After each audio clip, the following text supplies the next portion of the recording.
All right, welcome to Craft Politics, everyone. I'm Joseph Lavoie, I'm Andrew Percy. and we have on the show this week our colleague Christine Quigley. Hi, Christine. How are you doing? Hi, nice to be here. Thanks, guys. We wanted you on the show because a bit of big news coming out of the UK/EU this week. United Kingdom, European Union have reached what's being called a landmark agreement, representing "quote unquote" the most significant reset of trade and defense ties since Brexit. And so we thought it'd be interesting to dig deep into this deal, particularly since obviously on the Canada side, we are, you can't go a day without talking about trade deals these days.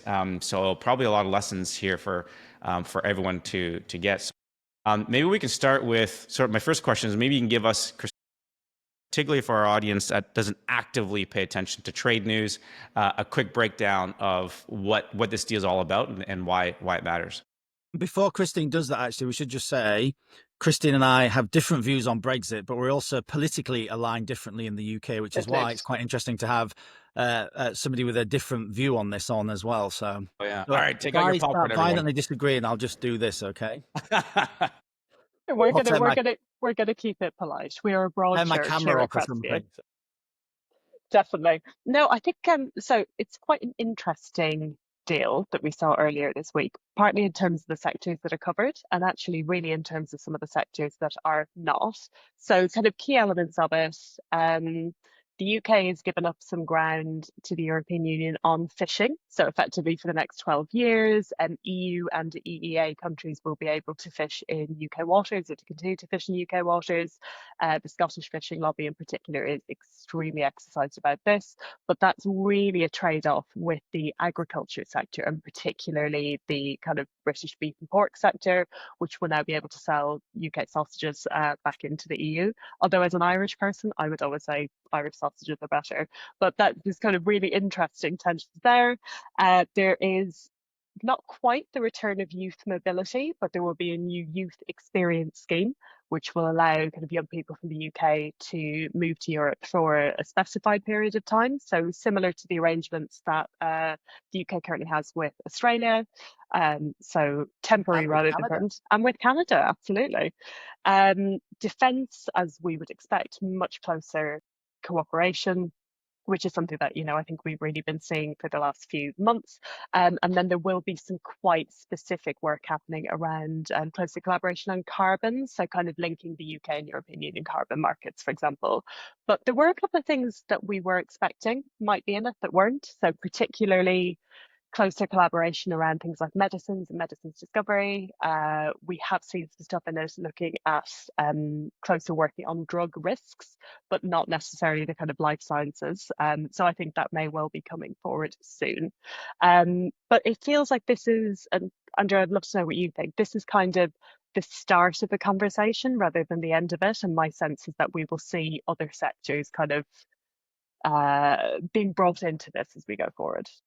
Yeah, I think, and there's two other elements, of course, which were much fated in it as well, is Erasmus, which is the UK rejoining Erasmus, which is the scheme which allows students from across Europe to go and study in other countries, and this access to e-gates, which has become a bit controversial, which we might talk about in a moment, because this is a whole whether you can use your British passport in an EU e-gate or not, and you can use the e-gates at EU things. Now, in some places you can already do that. Last time I went to Italy and the Canary Islands, I did the e-gates. But anyway, we'll come on to that in a minute, because that's been the bit that's kind of got a lot of the press attention, even though it's probably a relatively minor element. But holidaymakers are going to be thinking about this. We're going into our Maybank holiday here, so I think this is maybe why it's been in the news, because everyone's thinking about their departures at the weekend. Yeah, and it's maybe we'll do a bit about whether the Prime Minister's kind of misled or not on some of the statements around that. But I think to your direct question about sorry, before we get into that, we should also say what the government's red lines, so the Labour Party's red lines on this, which were that whatever deal we conclude to change some of these arrangements, the red lines are no return to the European single market and no return to the customs union. So I mean, what strikes me about it is, I think, to your point, Christine, really is it is kind of it's quite limited, but lots of it. So what we should probably also say for people who haven't been following this in the UK is it has been presented by some of the more hardcore Brexiteers as a surrender and a sellout and a capitulation, which is what Kemi Badenoch, who's a leader of the Conservative Party, currently the fourth party of British politics, if you believe some polling, labelled it as a sellout. Whereas actually, I don't know what you think, Christine, but it kind of seems like there's a bit of verbose language on both sides, but the pro-Europeans haven't exactly gone running at it, embracing it, saying this is a return to Europe. And the Brexiteers have kind of made a bit of noise, but actually, I'm not really sure there's a lot in it that you would say is, I suppose, the element about the selling British bangers, sausages and burgers, raw burgers is it does mean this thing called dynamic alignment on phytosanitary rules, which could see the UK becoming a bit of a rule taker. And that's the bit that I think is controversial from the sovereignty and Brexit point of view. But I don't know. To me, it just seems like I don't know whether anybody should really get too excited in any direction on this, because it's quite limited, right? And yeah, I think that's true. I mean, look, nobody's terribly happy about it as a kind of a committed pro-European Europhile bit of a federalist. I would have liked to see it go much further. Whereas, as you say, the Brexiteers aren't happy. But I think this is not a kind of a one and done. So we are going to see this conversation go. So Labour has been very, very clear, as you say, around closer collaboration with Europe without taking the UK back into Europe, that there are big tensions within the Labour Party on this. A lot of people, particularly in kind of more urban parts of the country, younger voters, are actually really quite pro the UK rejoining the EU.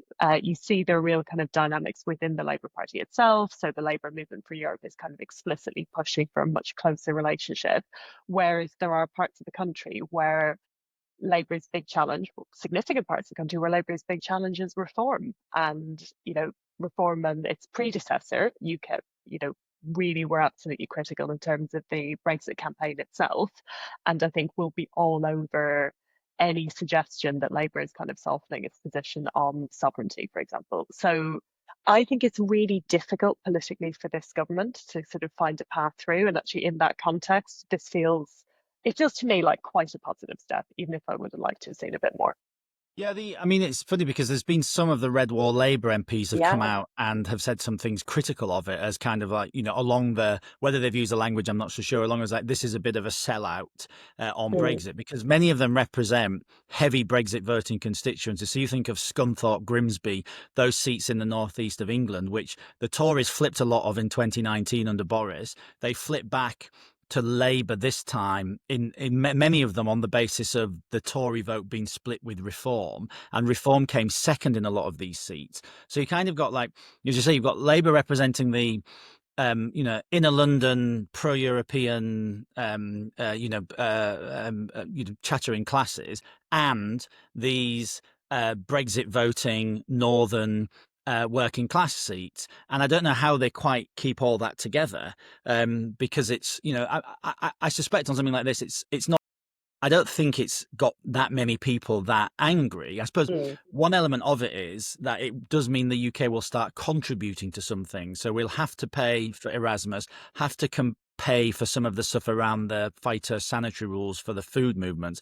And potentially it's as much as £16 billion for this SAFE project, which is the European defence thing. Now, the quid pro quo for that, of course, is that UK defence companies now get access to 100% potentially of this program to rearm Europe, right? Which is what that fund is used for. And it's a one-off payment, as I understand it. Whereas before, as a non-EU country, we'd only been able to bid for about a third of the work. So I guess even on that, the argument from the government is, well, that now means we'll get that money back because it will come in the form of contracts and jobs to, BAE Systems, whoever else. So. Yeah, and there is some money explicitly flowing the other way. So it was a couple of weeks ago, we'd started seeing the UK receiving the first grants back through the Horizon programme, which was a kind of a big European Union sort of scientific research collaboration programme. So the UK had been explicitly excluded from taking part in that for 3 years. Obviously, one of the UK's kind of proudest exports is its academic sector and its kind of innovation and research. So getting the UK participating in that has been really important. And it now looks like there's been really quite significant funding coming from the Horizon programme to research work in the UK as well. So I think there is going to be a little bit more of that. But I mean, I'm conscious you talked about the sort of geopolitics of this, and I guess maybe for kind of listeners in Canada or in the United States, like we sort of can't really emphasize enough how much the conversation has changed across Europe in the last couple of months. There was a very, very different environment here in terms of the understanding that we have to work much more closely together as a group of European countries on sort of common defence, whether that's sort of traditional security, whether that's cyber security, whether that's looking at things like energy security and food security. And actually, I think that's where the kind of agriculture conversation has gone. So the impact of the conversations that Trump and JD Vance had a couple of months ago when they came to the Munich Security Conference, like, cannot be underestimated. And that, I think, is going to drive a lot of this collaboration going forward. Is that fair? Yeah, I think that's fair. I mean, I think just on that, I mean, we're probably both kind of a bit moderate on this. If you had a harder You've never called Brexiteer me on, moderate on if you, anything, so I'll if you take had a that. harder, I mean, a communist, which is a shame. If you had a harder Brexiteer on, to be fair, they would be Yeah. probably saying this is a sellout. The UK is going to have to start paying, and it's going to be a rule taker, and it gives the European Court of Justice the final place of arbitration when it comes to some of these rules around agricultural products, the phytosanitary rules. And for a lot of people, that is a complete sellout on Brexit because it makes us a rule taker, and the fear is this the first step to something even more sinister to undo Brexit? Now, I find myself in the position I was a Brexiteer, but I was an EFTA plus Brexiteer, so I'd have still kept us in the single market, subject to a bespoke deal we were trying to do. So I find the Labour Party's red lines actually go further than my own red lines did as a Brexiteer. Really? Yeah, so I'm kind of, well, I was an EFTA plus because, and weirdly, we found ourselves voting. I found myself voting for that, and the people who were voting against it was an alignment of pro-Europeans and the most anti-European hard Brexiteers who all went into the other lobby to trash that because the pro-Europeans were trying to get a second referendum. Whereas I was like, we'd just do a sensible EFTA. That could be a halfway house. Maybe in a few years' time, we jump to something more. I kind of like, for me, it was more the sovereignty and the paying stuff, and I didn't feel European. But I digress a little bit. I think, but Christine's absolutely right on the need for us all to. I think I think Brits are even viewing the European continent in a slightly different way, as we have to do more. But this is my hot take on this, and see what you think. I think it's made it a lot easier for a lot of people in Britain to talk about being European in the way that we are, because we know continentally that's where we live, even if not culturally, always feel European. But actually not having our relationship viewed purely through that of the membership of the EU has made it easier for people like me, who's a Brexiteer, to feel more comfortable saying, oh, European, and we need to work with our European partners, because now I don't have to see it all in that, oh, but I don't want to be in the EU. So has it made Britain leaving the European Union, arguably, could you argue it's made Britain more European? Yes, that is an interesting take, isn't it? I think, yeah, in some ways it's probably made it easier to have that kind of slightly broader sense because it sort of depoliticized it a little bit.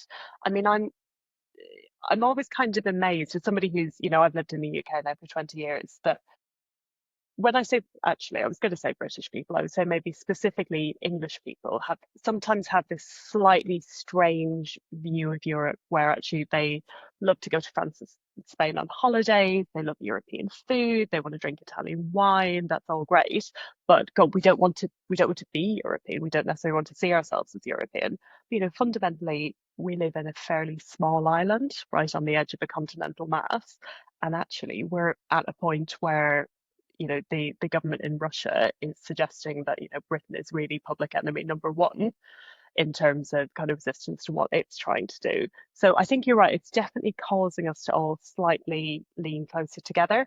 And I think the kind of dynamics between Britain and France and Germany in particular and how they evolve over the next couple of years are going to be really, really critical, because a lot of that collaboration isn't through UK-EU relationships, it's through NATO, for example. Yeah. And I think I think so it always frustrated me that when we were in the EU, you kind of had to view our relationship with Europe through the EU. And if you were and if you were if you weren't in favour of the EU, you kind of like didn't really want to get into the whole weeds of European cooperation anyway, because it all felt like you were then endorsing a project you didn't agree with. But actually, so much. You think on Ukraine, whatever people think of Boris Johnson dragged Europe, even though we were in the Yeah, EU, absolutely. to a position, and it's much of the world, that Europe wasn't ready to get to. And I think, in some respects, as I say, I think it's just been easier to do that cooperation because we now kind of are able to sit back and say, well, we don't, the toxicity of all Brexit and the EU stuff kind of has abated a bit now. And now it's like we can look and go, well, actually, we've got these massive threats now. I mean, I think the Yeah. sad thing about this is we should actually be talking about the Europe on both sides of the Atlantic should be aligned. I always remember in Mrs. Thatcher's Bruges speech, she talked about that Europe on both sides of the Atlantic because Canada and America were primarily European nations in Mm. the way they're structured today. But I think that's, Well, I'd love to know what Canadians think about that. I really want Joseph to tell us. Do you feel well, European, Joseph? I think they'd rather be that than American, right? Correct. Yeah, I think that is true. I think, but I think whether Canadians would say that or not, but the truth of it is, right, the cultural governance, legal roots of Canada and Mm. America are in Europe, and that's why we were so aligned. But kind of like, you know, I mean, I would Europe. say Canadians love the idea of being more closely connected to Europe. There's a shared heritage there. There's a natural affinity. But it's just, I gave a speech last week to the Spanish Chamber of Commerce in Vancouver, and I said, practically speaking, we can talk about diversifying trade outside of Canada all we want. We can talk about a tighter relationship with continental Europe. We should absolutely pursue that. It's a smart thing for us to do. But let's be realistic. Like 75% of our economy is so dependent on America, and on this side, like we have to figure out how to maintain some type of economic integration with the U.S. To be successful. Otherwise, we're gonna like have the worst hangover imaginable. So I think Canadians actually do speak out of both sides of our mouth. We like the idea of being more European, but at the same time, um, we have to be realistic about what we're dealing with. But I But suppose although this concept, Percy, about maybe Brexit had the inadvertent effect of Brexiteer like yourself being much more open and willing to talk about being part of Europe and a greater affinity for the European single market. I mean, maybe the solution for Alberta separatism in Canada is to allow Alberta to separate, and they'll feel even more Canadian coming out of it. What do you think? Should we put that there as a solution? oh, well, you should maybe say that to some of our clients, see what they think. But the It's no, bad advice. That's a good way for me to well, get yeah, by fired. the way, yeah, Well, no, I take it all back. I think I don't, I mean, I suppose the other element that Christine mentioned, Putin is pushing that, but actually, also we can't underestimate how much Donald Trump has pushed that as well, right? Because Europeans as a whole now, look and go, oh, hang on, that kind of big brother in defense that we always relied on isn't there anymore. And I think that's an element of it as well, isn't it, Christine? Like, Oh, absolutely. I mean, I think for really kind of 60, 70 years, there's been the sense of the Pax Americana and the United States as the watchdog of the world. I come from Ireland. That's where I was brought up. 10 or 15 years ago, the Irish Air Force didn't have any planes because it was a small country, it was a neutral country. Ireland knew that it could rely on the United States in the event of an attack. That's no longer true. And I think particularly kind of that triumvirate of Britain, France, and Germany, who have, very significant kind of military capabilities and investments, are actually now looking more at kind of what does a European umbrella look like and how could it protect other countries. Different European countries have got completely different approaches to defence. I think in the UK, if there was a suggestion that we did it in the way that Switzerland did, where everybody in the country could be called up and you're expected to have a gun in your own house in case, you have to suddenly go to war, I think the attitudes there are very different. But there's this underlying, I don't want to overplay it and I don't want to say it's kind of fear, but we're definitely seeing more in kind of public conversation this sense that, you know, we are not necessarily as safe as we were maybe 10 years ago. And I think a lot of that is that kind of American withdrawal. And to be fair, as much as it was an unpleasant thing, I think, for a lot of Europeans to hear, he was kind of right in saying yeah, that European countries, whether within the EU or outside it, really haven't done enough to kind of look after our own defences. Yeah, I mean, It's that angle is interesting because I mean, listeners of our show will know that Percy and I are not exactly fans of President Trump, but there have been moments where you're like, ah, for fuck's sakes, he's kind of right on this one, Yeah, and the degree to which the Western world was so dependent on U.S. might from a defense perspective was rather embarrassing. So I find it, I almost wonder, does a deal like this occur without Trump? Is Trump the catalyst that pushes this deal forward, or do you both of you? I love both your perspectives. Do you think this is like the UK was going to have to get this deal in place in some way, shape, or yeah. form? I would argue, and I'm really keen to know what you think, Percy. I would argue that he's definitely been an accelerant, but not necessarily a catalyst. Like this newish UK Labour government was always going to be more pro EU because actually ideologically it's in that place.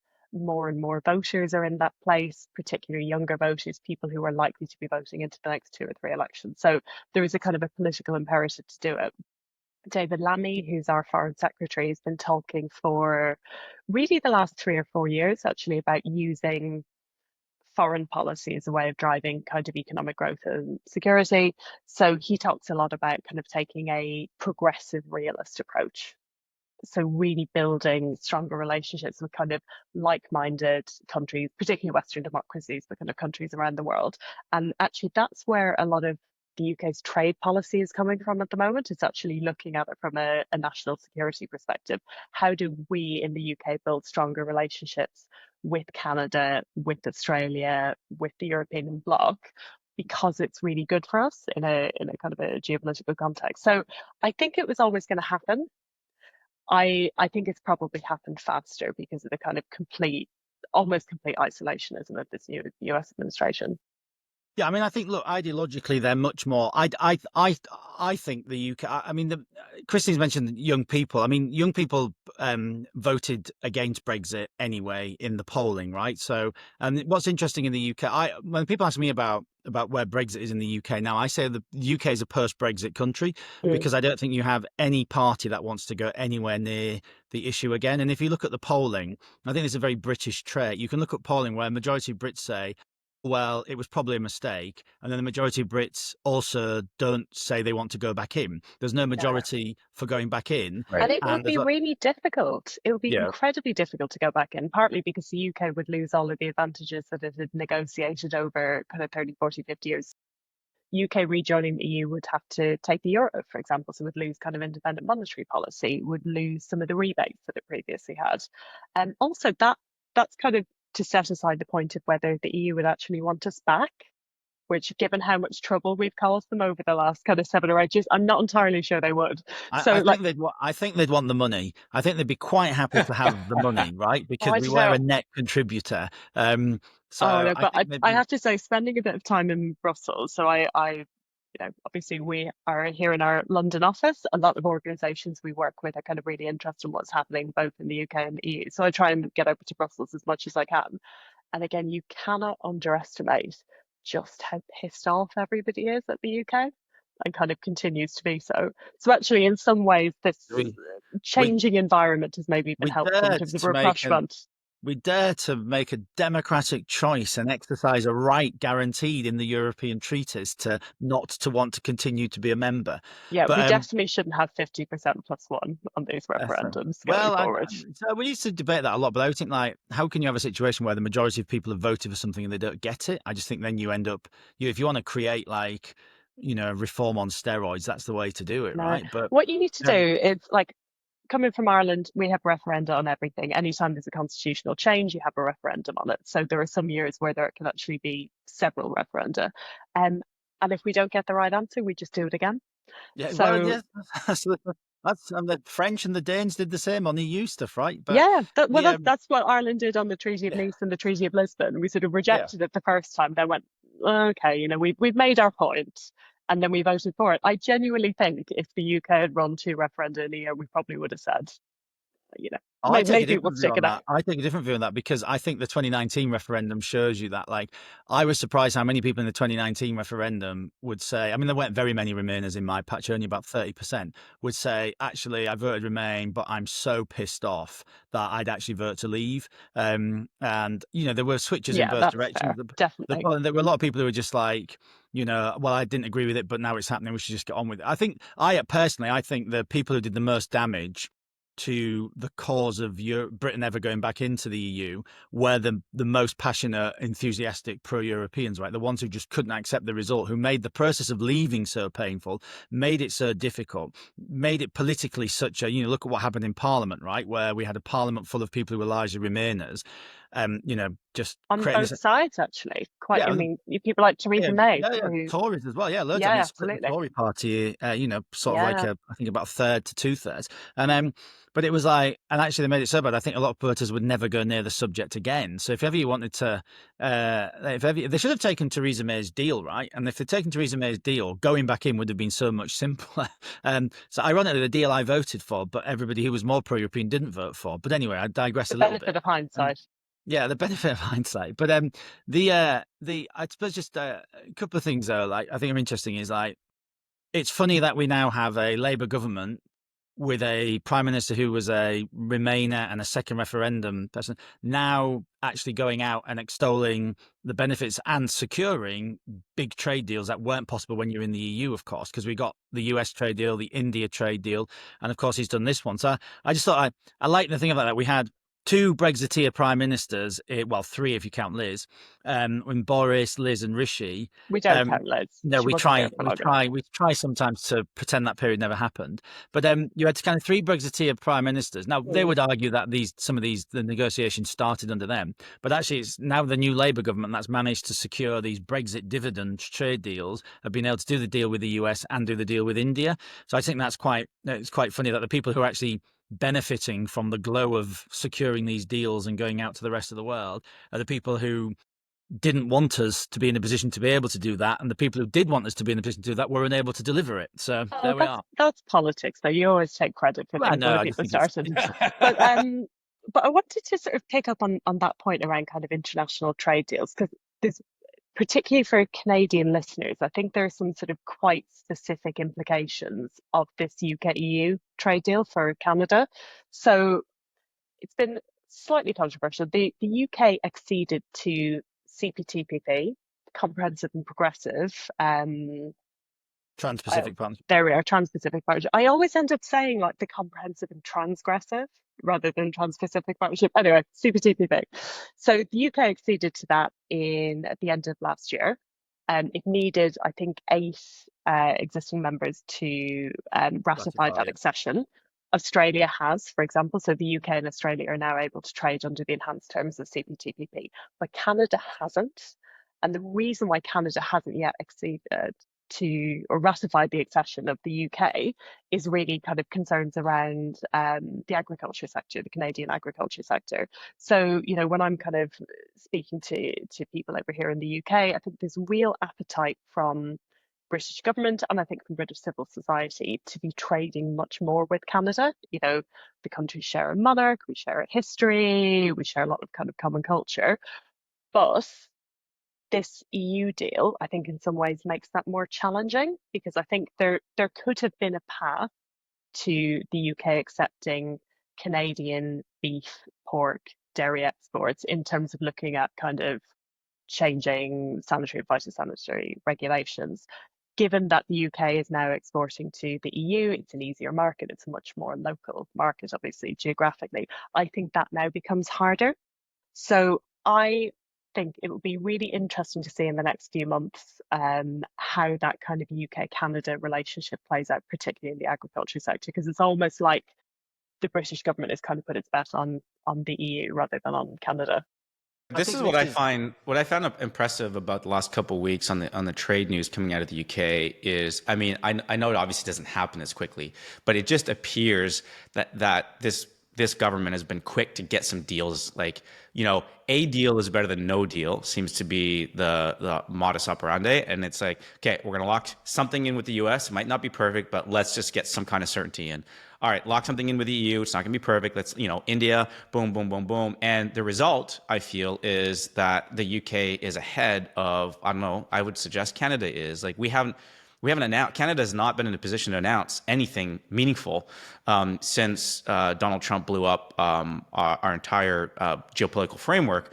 And so now I feel like Canada's sort of left behind. So like, what are the real options available on the agricultural front when Canada's negotiating with the UK?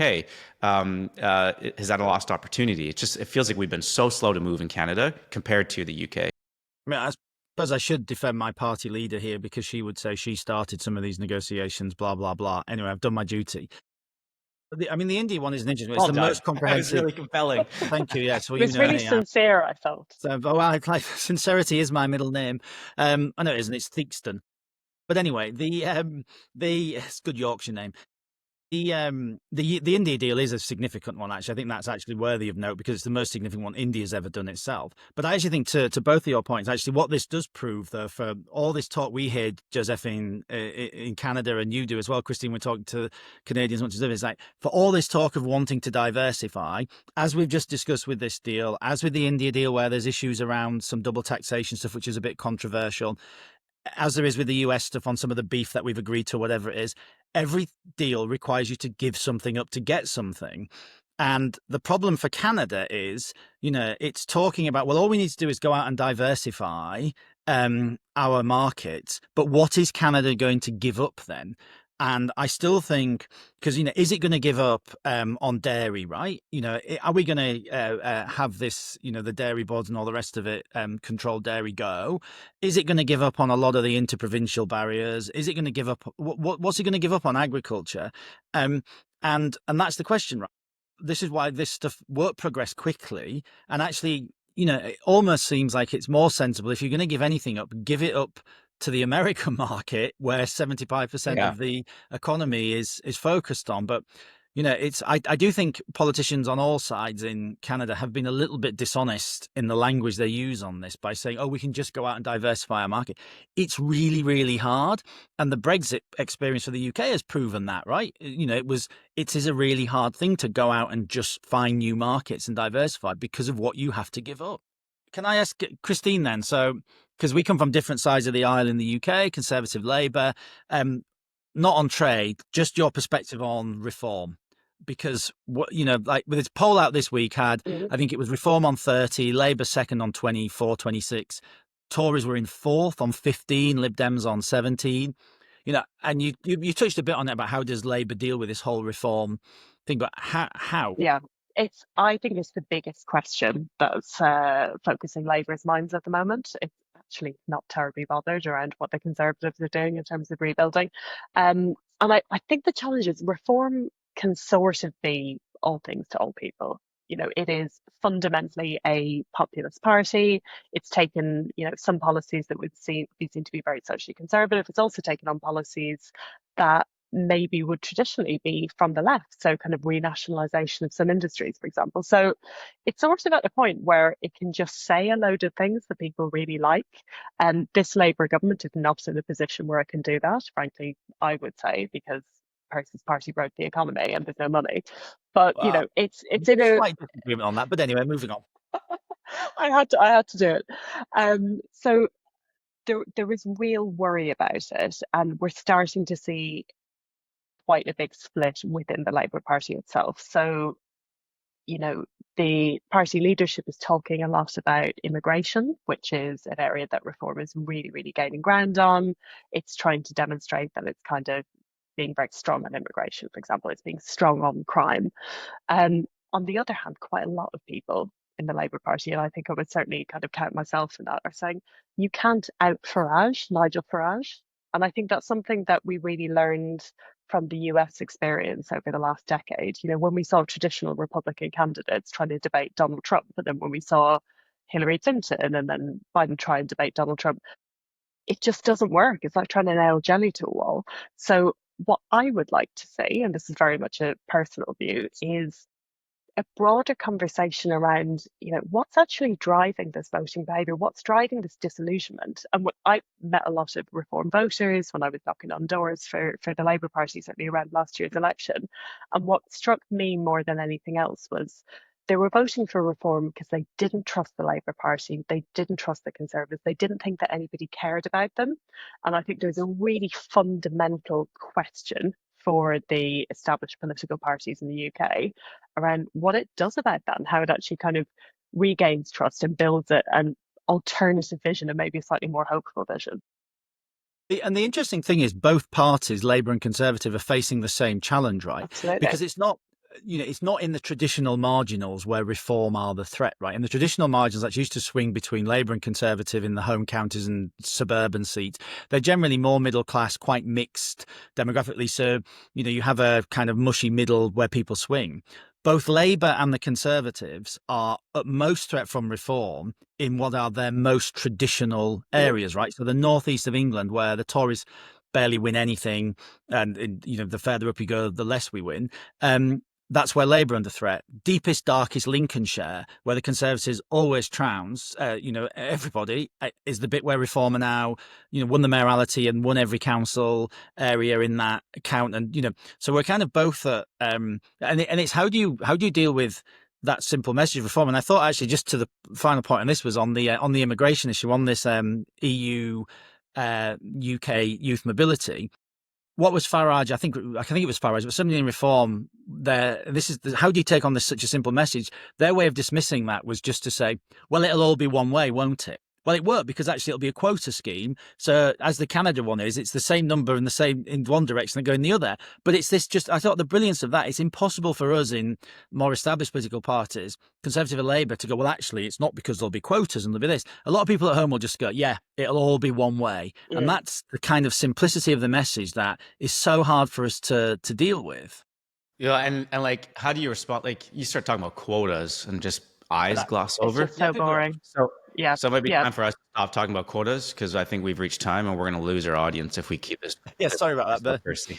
But really interesting. I think that thing of just on Reform, both parties have exactly the same challenge. Yeah, I will happily come on any time and be rude about the Conservative Party and talk about Reform. Well, whenever you want. Okay. It's time to bring this thing to an end, Christine. It's nice to have somebody. It was very lovely having you on the show so often. No, Christine's a great colleague, and we actually probably agree on more than we disagree on, right? But that's the nature of politics. We'd never admit it. Yeah. No, of course not. No. She's dangerous. So. Awesome. Well, thanks for coming on the show, Christine, and breaking this down for us. We appreciate it. No worries. Really appreciate Thanks, guys. Thanks a lot. Cheers, Christine.